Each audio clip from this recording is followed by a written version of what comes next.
Times now और भारत देख रहे हैं आप और आपके साथ मैं हूँ दीपिका यादव। गुड मॉर्निंग, स्वागत है आपका फिट इंडिया के सुपर हिट बुलेटिन में। मैं हूँ आपके साथ श्वेता श्रीवास्तव। देश दुनिया की हर खबर आप तक पहुँचाने के लिए हम दोनों आपके सामने हाजिर हैं। तो हर रोज हम लेकर आते हैं ये स्पेशल बुलेटिन ताकि हम आपको बता सकें कि आज दिन भर कौन सी बड़ी खबरें जिस पर रहेगी हमारी नजर।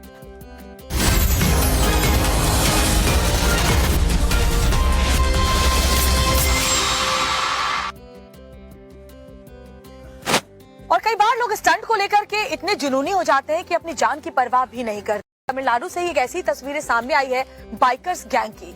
जी हाँ, वो वायरल वीडियो में आखिर क्या है, बाइकर्स गैंग क्या करते हुए नजर आ रहे हैं, आपको दिखाते हैं। सबसे पहले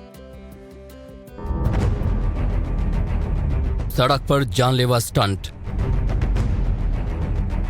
स्टंट के साथ आतिशबाजी का खेल।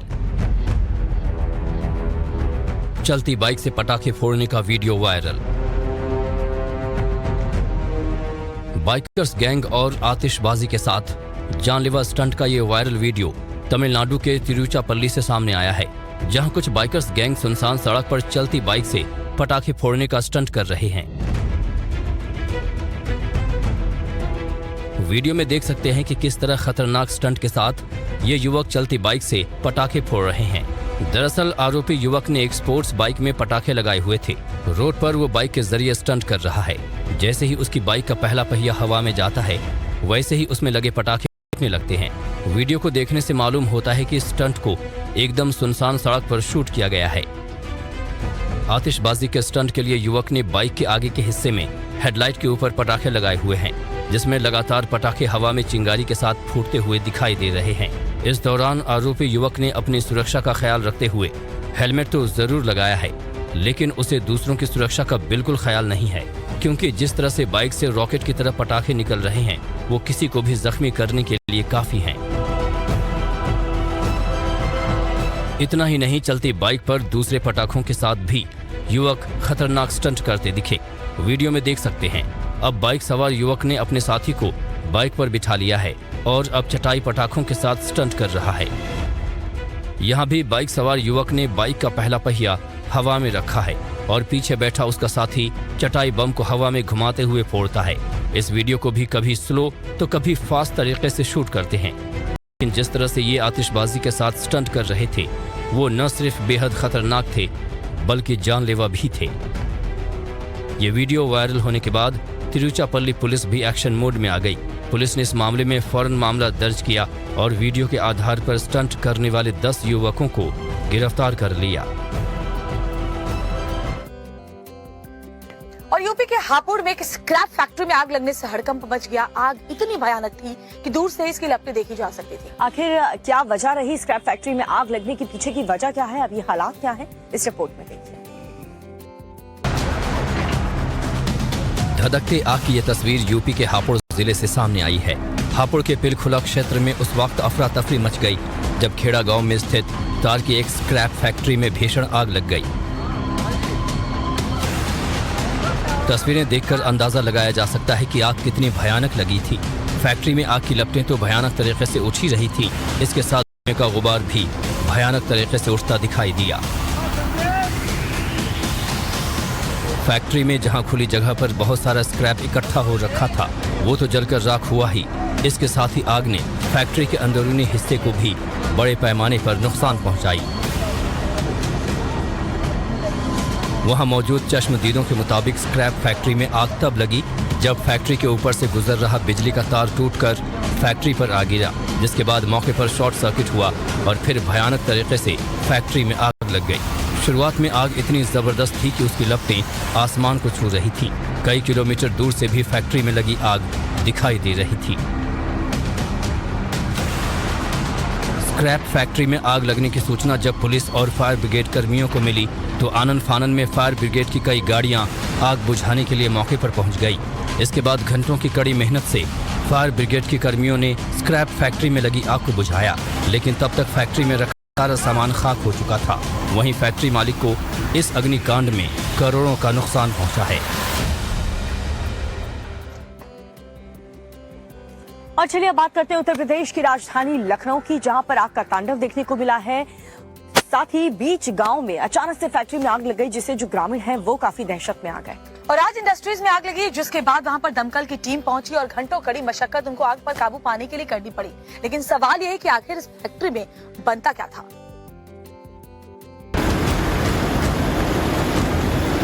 आग धीरे धीरे विकराल रूप लेती जा रही है। आसपास का इलाका शोलों से लाल नजर आ रहा है। डरावनी आग की ये तस्वीरें लखनऊ के राज इंडस्ट्री की हैं, जहां फैक्ट्री में भीषण आग लग गई। बस्ती के बीच फैक्ट्री में लगी आग की वजह से पूरे इलाके में दहशत फैल गई। फैक्ट्री में मोमबत्ती और थर्माकोल बनाने का काम होता है। दूर दूर तक आग के शोले आसमान में देखे जा सकते हैं। मामला मोहनलालगंज थाना क्षेत्र का है। सूचना पाकर मौके पर पहुंची फायर ब्रिगेड की टीम आग बुझाने में जुट गई। लेकिन आसमान में उठते लपटों की तस्वीर देखकर आप भी बखूबी समझ गए होंगे कि ये आग बुझाना इतना आसान नहीं था। आग की वजह से मोमबत्ती और थर्मोकोल की फैक्ट्री कई घंटों तक धू धू कर जलती रही। शुरुआती जांच में आग लगने के कारण का पता चल गया है। बताया जा रहा है कि पैराशूट गुब्बारा गिरने के बाद फैक्ट्री में अचानक आग लग गई। शोलों को देखकर अंदाजा लगाया जा सकता है कि इसे कितनी मुश्किल से बुझाया गया होगा। बता दें कि आग बुझाने के काम में दमकल की दर्जन भर से ज्यादा गाड़ियां लगी। दमकल कर्मियों के लिए सबसे अहम काम था आग को फैलने से रोकना। यही वजह रही कि फैक्ट्री के आसपास रहने वाले लोगों के घर खाली कराने पड़े। राहत की बात यह है कि अग्निकांड में किसी की जान हानि की सूचना नहीं है। नुकसान का पूरा पता लगाने में थोड़ा वक्त लगेगा, लेकिन ये तो तय है कि फैक्ट्री में रखा लाखों का सामान स्वाहा हो गया है।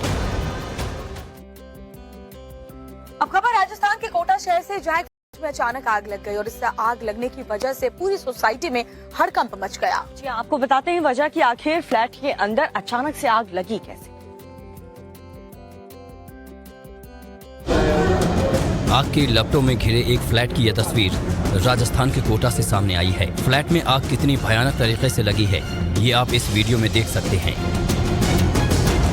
ये आग कुन्हाड़ी थाना क्षेत्र में स्थित पार्श्वनाथ मल्टी स्टोरी बिल्डिंग के एक फ्लैट में लगी थी, जो 5वें फ्लोर पर थी। 5वें फ्लोर पर जब इस फ्लैट में आग लगी तो आसपास के मकानों में हड़कंप मच गया। सभी को ये खौफ सताने लगा कि कहीं ये आग फैलकर दूसरे फ्लैटों में न पहुंच जाए, क्योंकि जिस तरह से इस फ्लैट में आग लगी थी उससे सभी यही कयास लगा रहे थे कि ये आग जल्द ही विकराल रूप ले लेगी। फ्लैट में लगी इस आग में घर के अंदर जो भी सामान था वो सब जलकर राख हो गया। घर का ऐसा कोई कोना नहीं बचा था जहां आग की लपटों ने अपना तांडव नहीं मचाया था। हालांकि सूचना के बाद फायर ब्रिगेड की गाड़ियां जब पहुंची तब काफी मशक्कत के बाद 5वें फ्लोर पर लगी आग पर काबू पाया गया। जब फ्लैट में लगी आग पर काबू पा लिया गया तब जाकर सोसाइटी के लोगों ने राहत की सांस ली। और अगली खबर आंध्र प्रदेश से, जहां पर आग का तांडव देखने को मिला है। सनसनी फैल गई जब बंदरगाह में मौजूद एक नाव में अचानक से आग लग गई। और सोचिए जरा कि पानी में मौजूद नाव भी आग के गोले में तब्दील हो गई। देखिए रिपोर्ट में खबर। आंध्र प्रदेश के बापटला जिले में उस वक्त हड़कंप मच गया जब निजामपट्टनम बंदरगाह पर खड़ी एक नाव में अचानक आग लग गई और इसके बाद पानी में ही नाव आग के गोले में तब्दील हो गई। वीडियो में देख सकते हैं कि कैसे पानी में एक नाव जलती हुई नजर आ रही है। नाव के कुछ टुकड़े पानी में डूबे नजर आ रहे हैं और उन्हीं में से आग धधकती हुई निकल रही है। आग इतनी भयानक थी कि पानी में मौजूद रहने के बाद भी नाव में आग कम नहीं हुई, बल्कि उसमें से काले धुएं का बवंडर भी उठता दिखा। आग की इस घटना से मछुआरों में अफरा तफरी मच गई थी। आग को बुझाने के लिए एक दूसरी नाव का सहारा लिया गया और उसमें मोटर लगाकर पाइप के जरिए आग लगी नाव को बुझाने की कोशिश की गई। नाव में लगी आग इतनी भयानक थी कि पानी की बौछार के बाद भी नाव में लगी आग की लपटें तेजी से निकल रही थीं। काफी मशक्कत के बाद पानी में मौजूद नाव पर लगी आग को बुझाया जा सका, लेकिन तब तक नाव पूरी तरह जलकर तबाह हो चुकी थी। बंदरगाह पर खड़ी नाव में अचानक आग कैसे लगी, अब इसकी जांच मरीन पुलिस कर रही है। मरीन पुलिस ये पता लगाने में जुटी है कि नाव में आग किसी शॉर्ट सर्किट की वजह से लगी थी या फिर नाव में रखे गैस सिलेंडर के ब्लास्ट होने से लगी थी। फिलहाल इसकी पूरी जानकारी इकट्ठा की जा रही है। इससे पहले उडुपी जिले में भी गंगोली नदी के तट पर खड़ी 8 नावें जलकर खाक हो गई थी। ये सभी मछली पकड़ने वाली नावें थीं। अब आपको हरियाणा की यमुनानगर ले जाते हैं, जहां पर लाइव अटैक की एक बिल्कुल हैरत अंगेज तस्वीर सामने आई है। जी हाँ, वहाँ पर उस वक्त चीख पुकार मच गए जहाँ पर चाकुओं से हमले शुरू हो गए। सड़क पर भीड़ है, और एक शख्स चाकू से जोरदार अटैक करने में जुटा है। न कोई रोक रहा न कोई टोक रहा है। ये शख्स चाकू से तब तक वार करता रहा जब तक सामने वाला निढाल होकर गिर न गया। ये तस्वीरें इतनी भयावह है, इतनी विचलित करने वाली है कि हम आपको इसे ठीक ढंग से दिखा भी नहीं सकते। हैरान कर देने वाली यह तस्वीर हरियाणा के यमुनानगर से सामने आई है, जहां आरोपी योगेश ने अमन की गर्दन पर ताबड़तोड़ प्रहार किए। यमुनानगर के शिवपुरी का ये इलाका इस अटैक के बाद से थर्रा उठा है। आरोपी ने भीड़ की परवाह किए बगैर अमन पर इतने वार किए कि वो अस्पताल में जिंदगी और मौत से जूझ रहा है। फिलहाल पुलिस ने आरोपी योगेश और उसके एक साथी जिसने चाकू मुहैया कराया था उसको गिरफ्तार कर रिमांड पर लिया है और उससे पूछताछ करने में जुटी हुई है। आपसी रंजिश में हुए इस अटैक के बाद आरोपियों को तो धर दबोचा गया है, लेकिन जिस तरह से इस वारदात को अंजाम दिया गया उससे स्थानीय लोग दहशत में हैं। और अगली खबर बिहार के वैशाली से आपको बताते हैं, जहां पर कुछ लोग उस वक्त पुलिसकर्मियों से भिड़ गए जब पुलिसकर्मी गाड़ियों की चेकिंग कर रहे थे और हालात ऐसे बन गए कि स्थानीय लोग जबरदस्त विरोध प्रदर्शन कर रहे थे और पुलिस वाले पिस्टल निकालकर उन्हें डराते हुए नजर आए।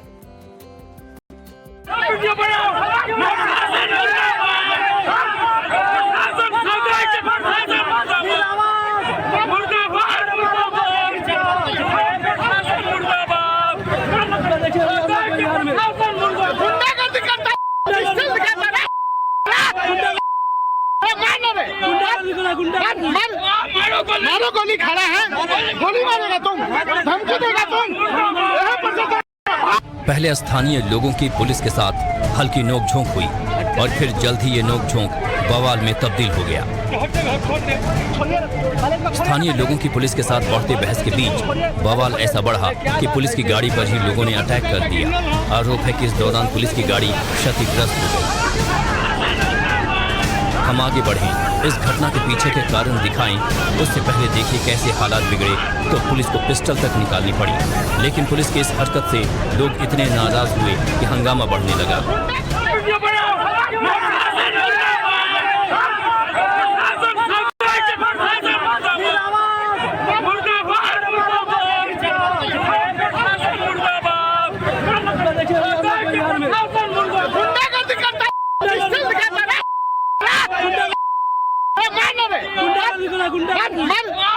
मारो गोली खड़ा है, गोली मारेगा तुम, धमकी देगा तुम।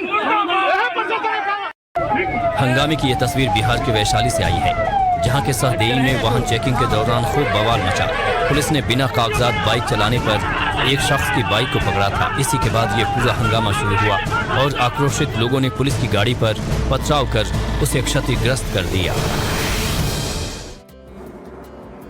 अब खबर पंजाब के पठानकोट की आपको दिखाते हैं, जहां दो पक्षों में रंजिश की वजह से जमकर पत्थरबाजी की तस्वीर नजर आई। जी हाँ, पत्थरबाजी और ये बवाल पुलिस कर्मियों के सामने ये सब कुछ होता रहा। आप भी देखिए पूरा मामला क्या है। कोई ईंट फेंक रहा है, कोई पत्थर चला रहा है। रात के अंधेरे में जबरदस्त अटैक किया जा रहा है। पुलिस कर्मियों ने भी रोकने की कोशिश की, लेकिन इन्हें डर न कानून का था न पुलिस का। पुलिस के सामने भी बदस्तूर ये लोग पत्थरबाजी में जुटे रहे। पुलिस डंडे की जोर पर इन्हें रोकने की कोशिश करती रही, लेकिन ये कहां रुकने वाले थे। पत्थरबाजी की यह तस्वीर पंजाब के पठानकोट से सामने आई है, जहां आपसी रंजिश के बीच जमकर पत्थरबाजी की गई। घटना मामून पुलिस स्टेशन की है। पत्थरबाजी का ये वीडियो अब सोशल मीडिया पर वायरल है। वीडियो वायरल होने के बाद पुलिस मामले की जांच में जुटी है।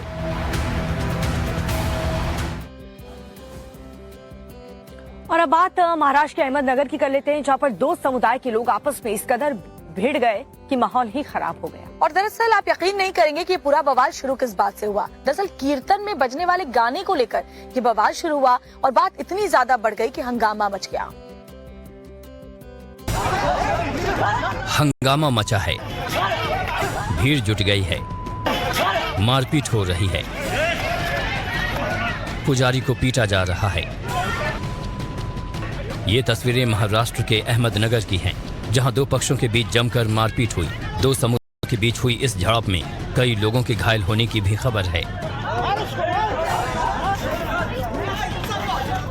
मारपीट का ये मामला राहुरी के गुहा गांव का है, जहां नाथपंथी संप्रदाय के एक मंदिर में अनुष्ठान चल रहा था। लाउडस्पीकर पर कीर्तन गाए जा रहे थे। तभी मंदिर के बगल में ही स्थित दूसरे समुदाय के एक मजहबी स्थल से कुछ लोग आए और लाउडस्पीकर को बंद करने के लिए कहा, जिसके बाद दोनों पक्षों में पहले बहस शुरू हुई, जो देखते ही देखते झड़प में तब्दील हो गई। विवाद के दौरान मंदिर के पुजारी और एक और शख्स की दूसरे गुट ने जमकर पिटाई कर दी। झड़प के दौरान मंदिर पर पत्थर फेंके गए। दो गुटों में विवाद हुआ था, लेकिन पुलिस ने तत्काल जाकर उसमें वो वाद मिटा लिया है और अभी गांव में शांतता है। हम आह्वान करते हैं कि कोई भी अफवाह पे विश्वास न करे और गांव में शांति बनाए रखे। इस मामले में दोनों समुदाय के 120 से ज्यादा लोगों के खिलाफ FIR दर्ज की गई है। पत्थरबाजी की वजह से दोनों धार्मिक स्थलों पर लगे CCTV कैमरे भी क्षतिग्रस्त हो गए। गांव में पुलिस बल की भारी तैनाती की गई है और अब स्थिति नियंत्रण में है।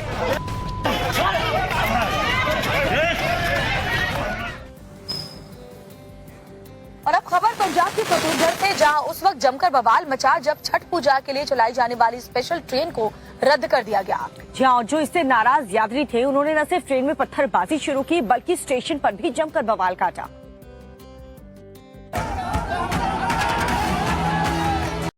पंजाब में फतेहगढ़ के सरहिंद रेलवे स्टेशन पर उस वक्त बवाल और हंगामा हो गया जब छठ पूजा के लिए चलाई जाने वाली स्पेशल ट्रेन को ऐन मौके पर रद्द कर दिया गया।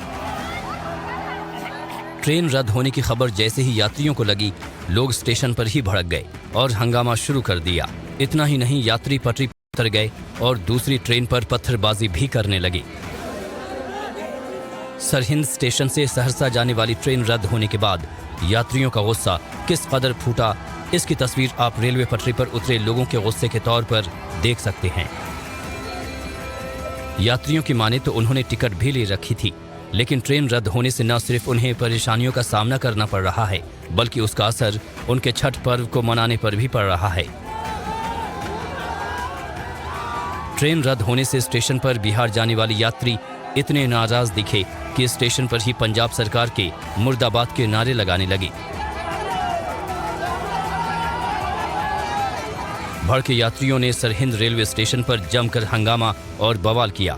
इस दौरान यात्रियों को पटरी से हटाने और भीड़ को तितर बितर करने के लिए पुलिस ने भी हल्का बल प्रयोग किया, लेकिन भड़के यात्रियों ने भी रेलवे स्टेशन पर अपनी भड़ास निकालने के लिए न सिर्फ जमकर पत्थरबाजी की, बल्कि स्टेशन पर जमकर हंगामा भी किया।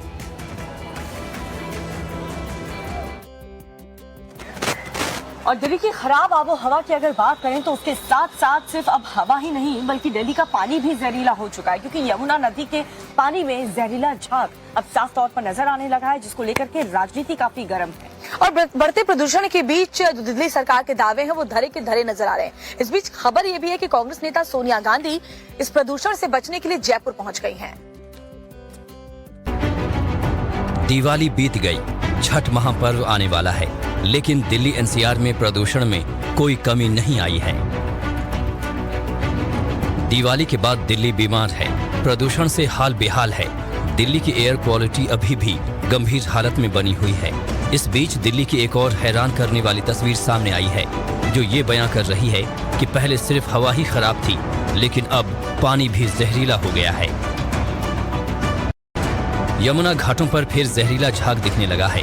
इसके चलते छठ मनाने वाले श्रद्धालुओं की मुश्किलें बढ़ गई हैं। छठ पूजा के लिए जोर शोर से तैयारियां चल रही हैं, घाट सजाए जा रहे हैं, तो वहीं दूसरी ओर ये जहरीले झाग श्रद्धालुओं की परेशानियों की सबब बने हुए हैं। जो मेरे पीछे बर्फनुमा चादर आप देख रहे हैं, ये बर्फ की चादर नहीं है, बल्कि प्रदूषण का झाग है। और इस तस्वीर को देख के आप अंदाजा लगा सकते हैं कि दिल्ली की यमुना कितनी ज्यादा प्रदूषित इस वक्त दिखाई पड़ रही है। और आज से कुछ दिनों के बाद जब छठ व्रती है वो छठ की पूजा करने के लिए इसी यमुना में वो डुबकी लगाएंगी, यही वो अर्घ देंगी, तो अंदाजा लगा सकते हैं कि जहरीला पानी जो विष से भरा हुआ है, ये इनके स्वास्थ्य के लिए कितना बड़ा खतरा हो सकता है, ये उनकी जिंदगी के लिए कितनी बड़ी चुनौती हो सकती है। ऐसा पहली बार नहीं है जब छठ पर्व से पहले यमुना में झाग नजर आए हैं। हर साल यही हालात रहते हैं और दिल्ली सरकार के तमाम दावे धरे के धरे रह जाते हैं। दिल्ली के खराब हुई आबो हवा के बीच राजनीति जारी है। आज बीजेपी नेता मनोज तिवारी सोनिया विहार छठ घाट का निरीक्षण करेंगे और केजरीवाल सरकार के दावों की पोल खोलेंगे। इस बीच दिल्ली में बढ़ते प्रदूषण का असर सियासतदानों पर भी पड़ रहा है। सूत्रों से मिली जानकारी के मुताबिक बढ़ते प्रदूषण के कारण आज कांग्रेस नेता सोनिया गांधी जयपुर पहुंची हैं। माना जा रहा है कि कुछ दिनों तक सोनिया जयपुर में ही रहेंगी। दावा किया जा रहा है कि डॉक्टर्स की सलाह के बाद सोनिया जयपुर पहुंची हैं। सूत्रों से ये भी पता चला है कि इस दौरान राहुल गांधी भी जयपुर में रहेंगे। इसके साथ ही 16, 19, 21 और 22 नवंबर को राजस्थान में चुनाव प्रचार करेंगे। अब बात उत्तरकाशी टनल हादसे की करते हैं, जहां 90 घंटे से ज्यादा का वक्त बीत चुका है, लेकिन अभी भी रेस्क्यू ऑपरेशन जारी है और आज केंद्रीय मंत्री जनरल वीके सिंह वहां पहुंचकर हालात का जायजा लेंगे। लेकिन इन सब के बीच राहत की बात यह है कि जितने भी लोग वहां पर फंसे हुए हैं वो लगातार टीम के संपर्क में हैं और साथ ही उन सभी फंसे हुए लोगों की बात उनके परिवार वालों के साथ भी कराई जा रही है। उत्तरकाशी में चलाया जा रहा है सबसे बड़ा रेस्क्यू ऑपरेशन। 40 मजदूरों को निकालने के लिए दिन रात किया जा रहा है राहत बचाव का काम। बहुत लोग हर गुजरता वक्त एक नई उम्मीद लेकर आ रहा है, क्योंकि 40 मजदूरों को बचाने के लिए national highway and infrastructure development corporation की टीम दिन रात लगी हुई है। इस बीच रेस्क्यू टीम को तमाम तरह की परेशानियों का भी सामना करना पड़ रहा है। तीसरे दिन रेस्क्यू ऑपरेशन में उस वक्त दिक्कत आ गई जब फंसे हुए मजदूरों को बचाने में जुटी रेस्क्यू टीम के लोगों पर मलबा गिर गया। इसकी वजह से 2 लोग घायल हो गए। इस हादसे के बाद रेस्क्यू टीम को अलर्ट रहकर काम करने के निर्देश दिए गए हैं। दरअसल रेस्क्यू में इसलिए भी परेशानी आ रही है क्योंकि मलबा हटाने के दौरान टनल के ऊपर से पत्थर गिर रहे हैं, जिन्हें शॉर्टक्रीट के जरिए रोका जा रहा है। राहत की बात यह है कि सुरंग में फंसे लोग लगातार रेस्क्यू टीम के संपर्क में हैं। इस बीच सुरंग में फंसे लोगों की उनके परिवार वालों से भी बात कराई गई है। आराम से निकल जी, कोनो चिंता की बात नहीं। बता दें कि उत्तरकाशी में 12 नवंबर को सुबह 4 बजे सिलक्यारा टनल का एक हिस्सा धंस गया था, जिसकी वजह से टनल के अंदर 40 मजदूर फंस गए थे। 4.5 किलोमीटर लंबी ये टनल यमुनोत्री नेशनल हाईवे पर सिलक्यारा और डंडल गांव के बीच बनाई जा रही है। और अगली खबर बिहार की, जहां पर बदमाश एक बार फिर से बेखौफ नजर आए हैं। जमुई में दरोगा की हत्या के बाद पुलिस के हाथ अभी भी लगभग खाली हैं और इस बीच इस घटना के बाद सियासत काफी तेज है। जी, और हालात तो ये है कि बिहार सरकार के कई मंत्री भी इस घटना से अभी तक अनजान बने हुए हैं। किस बयान के बाद बवाल मचा हुआ है वो भी आप देखिए। बिहार में जंगल राज की ये एक और सबूत है। यहाँ पुलिस से ज्यादा गुंडे एक्शन में हैं, लिहाजा जो तस्वीर सामने आ रही है वो डराने और दहशत फैलाने वाली है। बिहार के जमुई में माफिया ने बड़ी वारदात को अंजाम दिया है और दारोगा प्रभात रंजन के ट्रैक्टर से कुचलकर जान ले ली। हैरान करने वाली ये वारदात जमुई के गरहई थाना क्षेत्र के माहौली क्षेत्र के माहौलिया टाण गांव के पास की है। दारोगा प्रभात रंजन को सुबह गुप्त सूचना मिली कि बालू तस्कर जोर शोर से बालू उठा रहे हैं। जानकारी के बाद वो होमगार्ड जवान राजेश कुमार के साथ छापेमारी के लिए निकल पड़े। यहाँ पहुँचते ही उनकी नजर अवैध बालू से लदे तेज रफ्तार ट्रैक्टर पर पड़ी। दारोगा ने जब उसे रोकने की कोशिश की तो ट्रैक्टर ने उन्हें कुचल दिया, जिसमें दोनों घायल हो गए। आनंद फानन में उन्हें सदर अस्पताल लाया गया, जहां डॉक्टरों ने दारोगा को मृत घोषित कर दिया। वहीं घायल होमगार्ड की हालत नाजुक बनी हुई है। बिहार के जमुई में दारोगा की हत्या के मामले में सियासत गर्मा गई है। डिप्टी सीएम तेजस्वी यादव से जब इस मामले के बारे में पूछा गया तो उन्होंने घटना के घंटों बाद भी इसकी जानकारी होने से ही इनकार कर दिया। तेजस्वी यादव उल्टा मीडिया से ही घटना की जानकारी मांगने लगे। बिहार में बालू माफिया जानकारी हम लोग को नहीं है, अभी हमको पता नहीं चला है। पता क्या मामला है उसमें? वो सब इंस्पेक्टर जा रहे थे तो बाइक से तो तेजस्वी के इस बयान से पहले बिहार के शिक्षा मंत्री ने भी अजीबोगरीब बयान देते हुए कहा कि इस तरह की घटनाएं होती रहती हैं, कोई नई बात नहीं है। तो ये नई घटना है, पहली बार हुई है। इससे पहले कभी नहीं हुई है। उत्तर प्रदेश में नहीं होता है। बिहार के लिए तो मध्य प्रदेश में नहीं होता है। अरे भाई ये घटना है, अपराध है, अपराधी है तो ये तो होते रही है ना, इस तरह की घटना है। बिहार के मंत्री का इस तरह का बयान सामने आने के बाद बीजेपी बेहद आक्रामक है और बिहार में माफिया राज होने का आरोप लगाया है। इस बीच पुलिस ने बालू तस्कर एक आरोपी को गिरफ्तार किया है।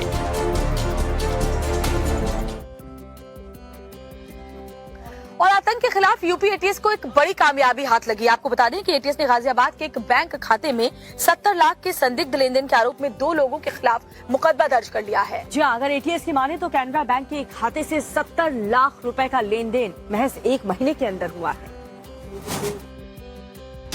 गाजियाबाद का ये वही कैनरा बैंक का ब्रांच है जिसका इस्तेमाल देश विरोधी गतिविधियों के लिए किया जा रहा था। यूपी एटीएस ने टेरर फंडिंग के मामले में गाजियाबाद के फरीद नगर से रियाजुद्दीन को हिरासत में लिया है। इस मामले की जांच कर रही यूपी एटीएस ने 70 लाख रुपए के संदिग्ध बैंक लेन देन का खुलासा किया है। मिली जानकारी के मुताबिक इस बैंक खाते को बिहार से ऑपरेट किया जा रहा था। पश्चिम चंपारण का रहने वाला इजहारुल हुसैन इन खातों को ऑपरेट कर रहा था। पता चला है कि वो इसके एवज में 10,000 प्रति महीना लेता था। सस्पेक्टेड लेन देन की जानकारी बैंक की ओर से आईबी को दी गई थी। फिलहाल एटीएस इस मामले की गहराई से पड़ताल कर रही है और आतंक के एंगल से इस पूरे मामले की जांच में जुटी है। और अब एक हैरान करने वाली खबर हरियाणा के रोहतक से आपको बताते हैं, जहां पर एक पिता ने अपने ही 4 बच्चों को जहर दे दिया, जिसमें से 2 बच्चों की मौत हो गई। बाकी 2 बच्चे अस्पताल में जिंदगी और मौत से जूझ रहे हैं, लेकिन एक पिता ने ऐसा कदम उठाया क्यों? देखिए रिपोर्ट में। हरियाणा के रोहतक से दिल को झकझोर देने वाली घटना सामने आई है। मामला रोहतक कबूलपुर गांव का है, जहां एक पिता ने अपने ही 4 बच्चों को जहर देकर मौत के घाट उतारने की कोशिश की। आरोपी पिता ने घटना को उस वक्त अंजाम दिया जब घर पर कोई नहीं था। बच्चों को जहर देने का पता तब चला जब आरोपी शख्स का भाई घर पर पहुंचा तो बच्चों को बदहवास देखा। 4 बच्चों को तुरंत अस्पताल ले जाया गया, लेकिन तब तक 2 बच्चों ने दम तोड़ दिया था। वहीं 2 बच्चे अभी भी अस्पताल में जिंदगी और मौत से जंग लड़ रहे हैं। मैं तो काम पे जा रही थी और ये सुबह 7 बजे लकड़ गए थे और मैं काम पे 7:30 बजे गई थी। उनके बाद ये न खवा कर गए हैं, पता नहीं जहर किस तरह खिलवा है किस तरह नहीं। तो कब आपको मेरा पता चला कि मैंने दोपहर को पता चला। तो यहाँ अस्पताल में कौन ले गया बच्चों को? मेरा देवर लेकर आया है वो। तो अब बच्चों की कैसी हालत है? अब 2 तो खत्म हो गए। मृतक बच्चों की मां और आरोपी की पत्नी सुमन के मुताबिक उसके पति ने गांव में ही किसी से 2 लाख का कर्ज ले रखा था, जिससे वो बेहद परेशान था। सुमन की माने कर्ज की परेशानी के चलते ही उसके पति ने ऐसा कदम उठाया। मतलब कोई दबाव दे रहा था पैसे के? हाँ, एक आदमी दबाव डाल रहा था। उनको 3,000 रुपये हम दे रहे थे हर महीने की 7 तारीख को। उसके बाद बोला कि तू 2,000 रुपये और एक्स्ट्रा देने लग जा। आरोपी पिता फिलहाल फरार है। वहीं पुलिस पूरे मामले की जांच में जुटी है कि ऐसा कदम उठाने के पीछे कर्ज ही वजह है या फिर किसी और वजह से आरोपी ने अपने बच्चों को जहर दिया। देखो, इसकी इन्वेस्टिगेशन चली हुई है, बाकी आपको इन्वेस्टिगेशन के बाद बता देंगे। एसओ साहब मौके पे गए हुए हैं हम, और मजिस्ट्रेट साहब के खतोशित के बयान करा दिए। रोहतक की इस घटना ने सभी को झकझोर कर रख दिया है। सभी के जहन में यही सवाल दौड़ रहा है कि आखिर एक पिता कैसे अपने बच्चों को जहर देकर मार सकता है। तो कब आपको मेरा पता चला कि मिली जानकारी के मुताबिक उसके पति ने गांव में ही किसी से 2 लाख का कर्ज ले रखा था, जिससे वो बेहद परेशान था। सुमन की माने उसके पति ने 2 लाख का कर्ज ले रखा था। वहीं 2 बच्चे अभी भी अस्पताल में जिंदगी और मौत से जंग लड़ रहे हैं। तो अब बच्चों की कैसी हालत है?